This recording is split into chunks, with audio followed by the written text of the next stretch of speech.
শবে বরাতের রাতে একত্রিত হয়ে রাতভর ইবাদত করা ও পরদিন রোজা রাখা কতটুকু শরীয়ত সম্মত? ভাইরা আমার, শবে বরাত উপলক্ষে রাতভর একত্রিত হয়ে মসজিদে ইবাদত বন্দেগী করা কোনো হাদিস দ্বারা প্রমাণিত নয়।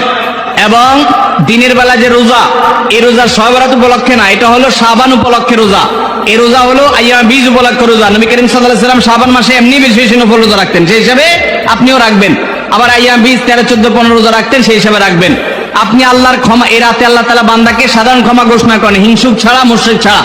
এই রাতের এই ফজিলত পাওয়ার জন্য আপনি চেষ্টা করলে সেটা ভালো, আল্লাহর কাছে ক্ষমা লাভের চেষ্টা করবেন, কিন্তু বেদাতি কোনো পন্থায় না। অনেকে বলে যে এত রাকাত নামাজ, অমুকটা এত সূরা, এত রাকাতে পড়তে হবে, এগুলা মন গড়া কথাবার্তা, এগুলার কোনো ভিত্তি কোরআন হাদিসে নাই। আবার অনেকে মনে করে হালুয়া রুটি খাইতে হবে, আতশবাজি করতে হবে, আলোকসজ্জা করতে হবে। শবে বরাতকে কেন্দ্র করে যা হয় তার বেশিরভাগই বেদাত এবং ভুয়া, মন গড়া ভিত্তি নেই, এগুলার কোনো অস্তিত্ব কোরআন হাদিসে পাওয়া যায়।